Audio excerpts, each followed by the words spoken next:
We're starting off with RVD, who made his AEW debut last week and will challenge FTW champion Jack Perry on this week's Dynamite. In an era where leaks and spoilers flow freely online, RVD's debut was somehow kept a surprise from fans, and how exactly did AEW pull this off? While speaking to Premier Streaming Network, RVD mentioned that AEW put him in a trailer and tried to tuck him away from prying eyes that might ruin the surprise. He said, "When I got out of my limo or car or whatever the f*** it was, they put me in a wheelchair and put a blanket over me, and they pushed me all the way back to a room, so I had my own room. Since they went through all that trouble, I stayed in my room and I wasn't gonna f*** it up for them. So I stayed hidden until after my appearance, and some of the guys like Matt Hardy and Jeff Hardy, Brian Cage, some of the guys that I got to see, they said, 'I thought I heard the crowd chanting RVD.' I was like, what?" RVD added that he had never met Tony Khan prior to showing up last week, and that AEW didn't get permission to use his ECW theme, Pantera's Walk, until about an hour before his debut.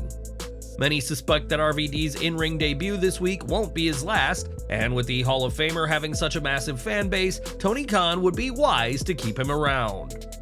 When Nick Aldis' contract with Impact expired last month, it was reported that WWE was greatly interested in him, but not in an on-screen capacity.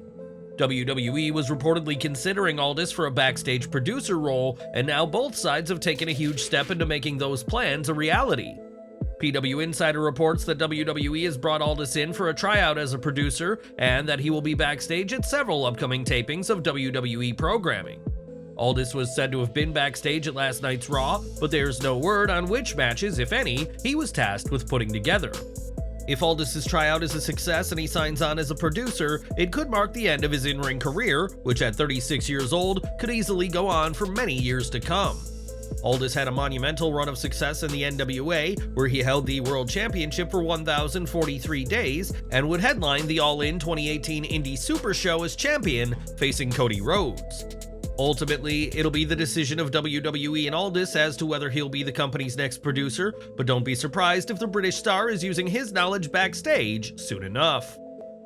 A few weeks back, Aaliyah James asked her fans who they'd like to see her face across the entire wrestling industry, leading many to speculate that she had left WWE. At the time, WWE had given no confirmation that the NXT UK alum had gone, but this week WWE confirmed her exit, moving her profile on WWE.com to the alumni section.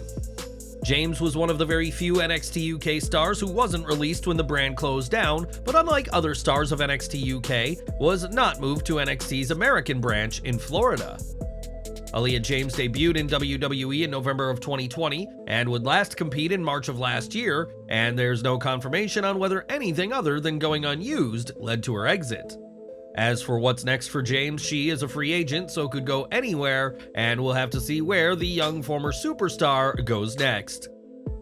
In May, after capturing the WWE Women's Tag Team titles, Ronda Rousey ruffled some feathers when she hit out at WWE's treatment of the division, saying, "Well, the lack of competition is really the problem. I mean, we want to be the most active champions out there. I want to be able to defend this title every week and even twice a week on both SmackDown and Raw."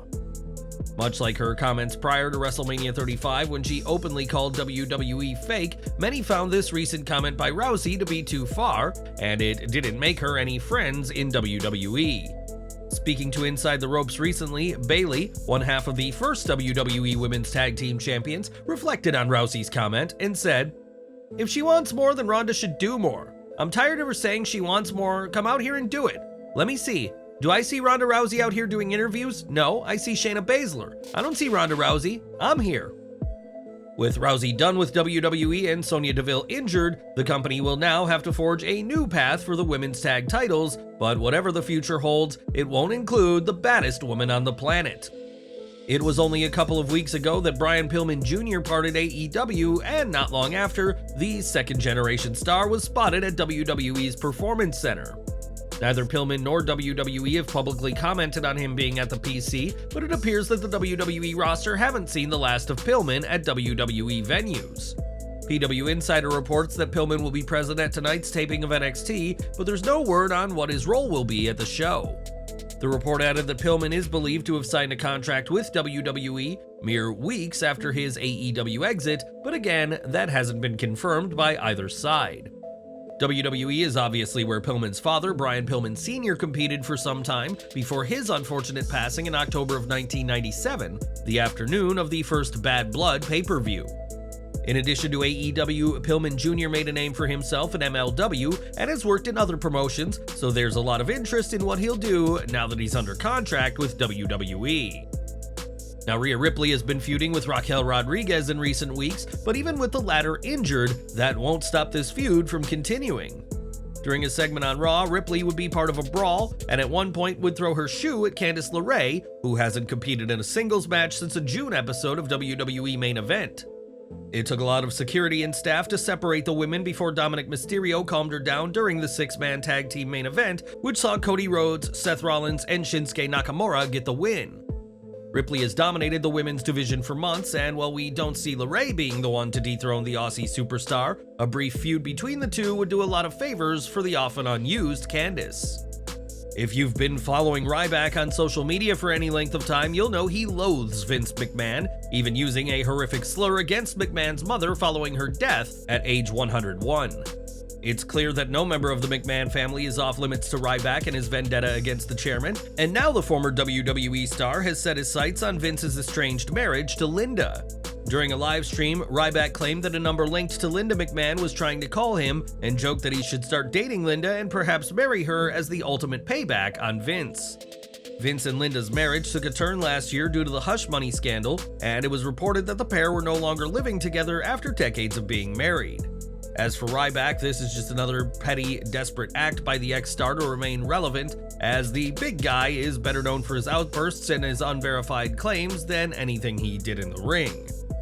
Ryback has said that an in-ring return is coming, but he's been saying that for years now, and what do you think of this latest comment about the McMahon family by the former Intercontinental Champion? Now, before Cody Rhodes left AEW in February 2022, he had already stopped appearing on Being the Elite, the hit YouTube series that he appeared on for several episodes. While not an official AEW show, BTE features several names from Tony Khan's first promotion as regulars, but could the American Nightmare be about to make a return? Speaking to Sean Ross Sapp, Cody was asked about Being the Elite and said that his decision to stop appearing on BTE was because at the time, he had too much of a workload with his official AEW roles. Rhodes was very proud of his Exorcism episode and his last appearance on BTE, and even went as far as to tease a return, saying he could make a cameo or a full return at some point. While Cody isn't opposed to returning to Being the Elite, WWE management may be less thrilled at the idea, given how the show is associated with WWE's chief rival. With that said, WWE has treated Cody very well since his WrestleMania 38 return, so we can't count out WWE granting him a cameo on Being the Elite in what would be a huge moment for the show. Within the past few days, AEW's all-in ticket sales surpassed 78,000, and in doing so, the much-anticipated UK event surpassed a major WWE milestone. While WWE has often claimed that over 93,000 fans filled the Pontiac Silverdome for WrestleMania 3, the actual number is around 78,000, meaning All In has surpassed this historic show. WrestleMania 3 would be headlined by Hulk Hogan vs. Andre the Giant and the famed Body Slam heard around the world, and it goes to show how excited fans are for All In to surpass this event. And we're ending today with Steve Mongo McMichael, who for years has been battling ALS, and his condition, sadly, isn't improving. The legendary football star who'd go on to compete in WCW as part of the Four Horsemen, Mongo has been dealing with health issues for years, and was recently readmitted to a hospital in Chicago. The Chicago Tribune reports that Mongo is in intensive care after contracting sepsis, and after he awoke following a stint of unconsciousness, was already in a battle with pneumonia. The wrestler's family did give a bit of positive news to Dave Meltzer, saying that the sepsis is gone and that despite his condition, Mongo remains as feisty as ever. Mongo will still be in the ICU for a few days on antibiotics and will continue to battle his ALS, and we're wishing him the best at this time.